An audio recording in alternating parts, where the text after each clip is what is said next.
Hello friends, வாங்க. இப்போ நம்மளுக்கு வந்து மாங்காய் சீசன் தான். ஸோ என்ன பண்ணலாம், மாங்காய் எடுத்து வச்சுருக்கீங்க அப்படின்னா, வாங்கியிருக்கீங்க அப்படின்னா இதே மாதிரி கட் பண்ணி பீசஸாக வச்சுக்கோங்க. கொட்டையை தனியாக வச்சுக்கோங்க. ஏன்னா கொட்டையை வந்து நம்ம குழம்பு ஏதாவது வைக்கும்போது அதில் போட்டு சாப்பிட்டு பாருங்கள், செம்மையாக இருக்கும். அதனால் நான் கொட்டையை தனியாக எடுத்து வச்சுருவேன் எப்பயுமே வந்து. ஸோ நான் பீசஸாக வந்து இப்படி கட் பண்ணி வச்சுட்டேன். நல்லா கடாயில் வந்து எண்ணெய் ஊற்றிக்கோங்க. எண்ணெய் ஊற்றி தேவையான அளவு கடுகு போட்டுக்கோங்க. அது நல்லா பொரிஞ்ச உடனே நம்ம கட் பண்ணி வச்சுருக்கிற மாங்காவையும் இதோட மிக்ஸ் பண்ணிக்கோங்க ஃப்ரெண்ட்ஸு. இப்படி ஏதாவது நம்ம டிஃப்ரெண்ட்டாக வச்சு சாப்பிட்டோன்னா கூட கொஞ்சம் சாப்பிடுவோம். அதனால நான் என்ன பண்ணுவேன் அப்படின்னா, மாங்காய் சீசன் வந்துட்டாலே இப்படி மாங்காய் ஒரு அடிக்கடி போட்டு நான் செஞ்சு வச்சுக்குப்பேன். நான் நல்லா வதக்கி எடுத்துக்கோங்க.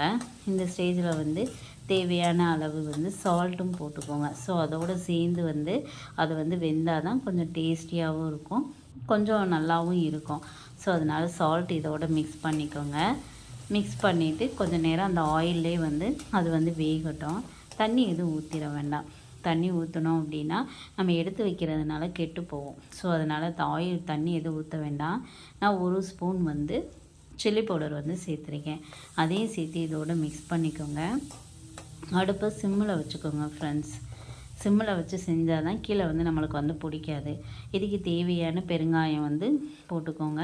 லாஸ்ட்டு நான் என்ன பண்ணுவேன் அப்படின்னா, எப்போயுமே வெந்தயப்பொடி தனியாக அரைச்சி வச்சுருப்பேன். அதையும் இதோட ஊறுகாய்னாலே அதை நான் மிக்ஸ் பண்ணிடுவேன். அப்படி மிக்ஸ் பண்ணி பாருங்கள், செம்மையாக டேஸ்டியாக இருக்கும்.